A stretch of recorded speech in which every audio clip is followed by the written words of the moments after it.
Hello दोस्तों, इस video के अंदर हम एक बहुत ही बेसिक चीज देखेंगे इस टॉपिक के ऊपर, इंटरप्रिटेशन ऑफ स्टैच्यू।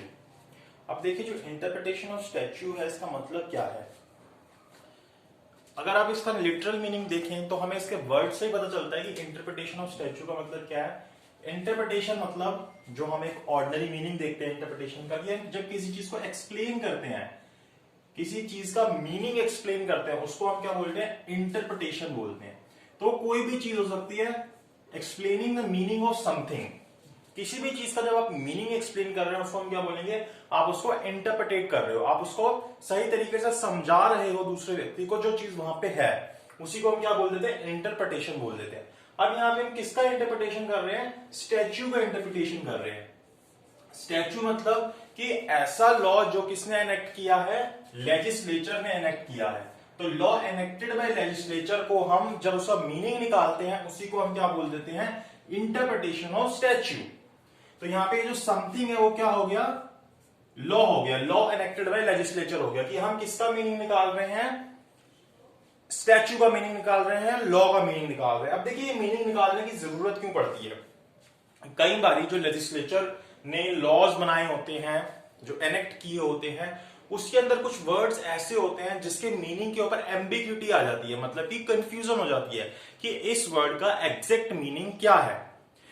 जब उन्होंने उस लॉ को बनाया, हो सकता है उस वक्त उसका मीनिंग उन्होंने ये कुछ और समझ के रखा हो सकता है कि टाइम के साथ वो मीनिंग चेंज हो गया हो, या फिर हमें ये भी समझना होता है कई बार कि जिस वक्त जो लेजिस्लेटर बनाया गया या लेजिस्लेटिव ने लेजिस्लेचर बनाया, लॉ बनाया, उसके पीछे उनकी इंटेंशन क्या थी। सिर्फ आप वर्ड को पढ़ के उसका मीनिंग नहीं समझ पा रहे तो उसके पीछे उसकी स्पिरिट क्या थी, उसके पीछे वो चाहते क्या थे, उस वर्ड को लिखने के पीछे या उस लाइन को लिखने के पीछे, उसी के लिए हम यूज करते हैं इंटरप्रिटेशन ऑफ स्टैच्यू। क्योंकि चीजें थोड़ी सी कॉम्प्लेक्स हो जाती हैं समझने के लिए, तो उन्हें हमें समझना होता है। उसी के लिए हमने एक सब्जेक्ट बनाया जिसका नाम रखा इंटरप्रिटेशन ऑफ स्टैच्यू।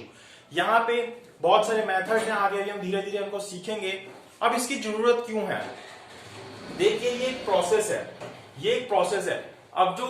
अब इसका इंटरप्रिटेशन कौन करेगा, ऐसे ही कोई भी घूमता फिरता तो इंटरप्रिटेशन नहीं करेगा, एक अथॉरिटी करेगी, एक ऐसी अथॉरिटी जिसके पास पावर है कि वो इसको इंटरप्रिटेट कर सके, जैसे कि हमारी जुडिशियल अथॉरिटी। अब जुडिशियल अथॉरिटी के अंदर जब जजेस के पास कोई केस जाएगा, जब वो उसको इंटरप्रिटेट करेंगे, जब उसका वो मीनिंग निकालेंगे कि क्या सही मीनिंग है, और उसके अंदर कौन हेल्प करेगा, जो एडवोकेट्स है वो उनकी हेल्प करते हैं कि इसका मीनिंग क्या निकल रहा है। अब यहाँ पे कितने सारे एडवोकेट्स हैं और कितने सारे जजेस हैं, तो ऐसा नहीं है कि रैंडमली वो अपने हिसाब से कुछ भी उसका मीनिंग निकाल लें। तो इसके लिए एक प्रोसेस बनाया गया, उसके अंदर कुछ मेथड्स हैं, वो अभी हम आगे वाली वीडियोस के अंदर समझेंगे। यहाँ पे हम सिर्फ इसका मीनिंग समझ रहे हैं।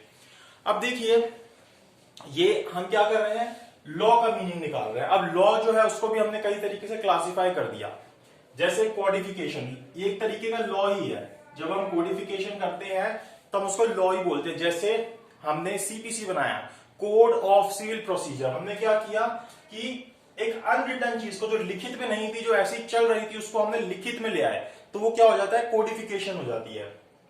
डिक्लेरेशन क्या होता है कि कोई लॉ है उसके ऊपर हम सिर्फ कोई क्लैरिफिकेशन दे देते हैं, तो वो भी अपने आप में क्या कहलाता है, स्टैच्यू ही कहलाता है। उसके ऊपर भी आप इंटरप्रिटेशन ऑफ स्टैच्यू के थ्रू उसका मीनिंग निकाल सकते हो।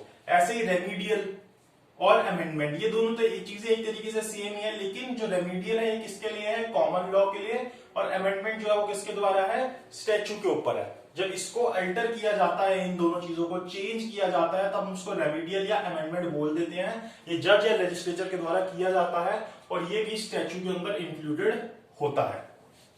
उसके बाद कंसोलिडेशन, मान लीजिए किसी चीज के ऊपर बहुत सारे लॉज है, मतलब नंबर ऑफ लॉज है, 4, 5, 10, और बहुत सारी प्रॉब्लम्स होती है उनको यूज करने में कि किस चीज पे क्या यूज करें। तो उसके लिए जब आप उन सबको मिला के एक लॉ बना देते हो, उसको हम बोलते हैं कंसोलिडेशन। इसके लिए टैक्स का एग्जांपल आप ले सकते हो, जैसे कि जीएसटी बनाया गया, एक लॉ बना दिया गया। एनेबलिंग मतलब कि अगर कोई रेस्ट्रिक्शन थी, कोई डिसेबिलिटी थी, उसको रिमूव कर दिया गया, तो उसको हम बोल देते हैं एनेबिलिटी। और पीनल मतलब, जैसे इसके अंदर सबसे इंपॉर्टेंट एग्जांपल कौन सा है, इंडियन पीनल कोड, जहां पे आप क्या करते हो, कोई पेनल्टी लगाते हो। आप वैसे भी कोई पेनल्टी लगा सकते हो, तो वो भी किसके अंदर आ जाएगी, स्टैच्यू के अंदर आ जाएगी। और ये कौन लगाएगा, लेजिस्लेशन या जुडिशरी ही करती है ये चीज। तो इसी को हम क्या बोलते हैं, इंटरप्रिटेशन ऑफ स्टैच्यू, जब हम इनका मीनिंग निकालते हैं।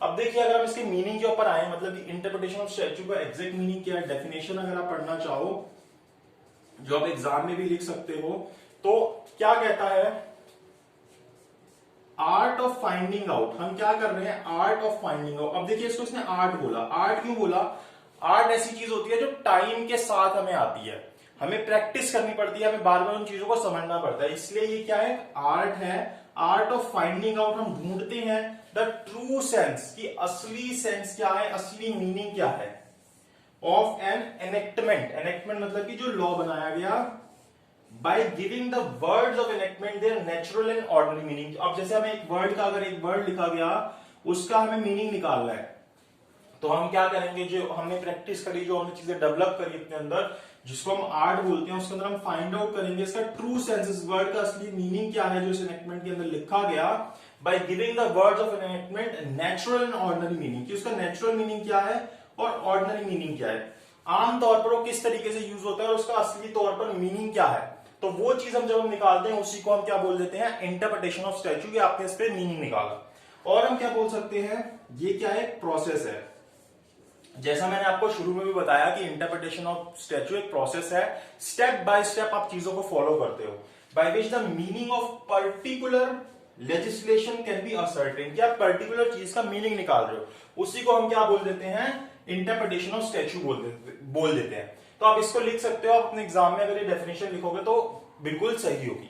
उसके बाद यहां पे अब सेलमन जो थे उन्होंने भी इसकी एक डेफिनेशन दी। सेलमन ने क्या बोला कि जो इंटरप्रिटेशन ऑफ स्टैच्यू, उसका मतलब क्या है, इंटरप्रिटेशन और कंस्ट्रक्शन इज द प्रोसेस। इन्होंने भी क्या बोला, ये प्रोसेस है, जो हमने यहाँ डेफिनेशन में पढ़ा, ये एक प्रोसेस है by which the court seeks, कौन,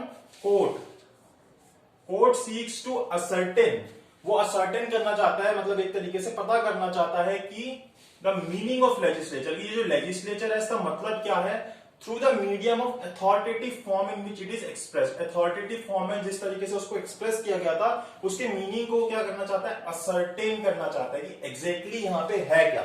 इसके ऊपर हमारे पास बहुत सारे केस लॉज भी आते हैं जिसको हम आगे धीरे धीरे समझेंगे और हमें अच्छे से समझ आएगा कि हम किस तरीके से चीजों का मीनिंग निकालते हैं। तो इस वीडियो के लिए इतना ही। यहाँ पे हमने सिर्फ इतना समझा कि इंटरप्रिटेशन ऑफ स्टैच्यू का मतलब क्या होता है, इसके ऑब्जेक्ट क्या होते हैं, इसका नेचर क्या होता है, कितने टाइप से होते हैं, वो सब चीजें हम धीरे धीरे आगे समझते रहेंगे। तो अगर आपको वीडियो अच्छी लगी हो तो इसको लाइक, शेयर और सब्सक्राइब जरूर कीजिएगा।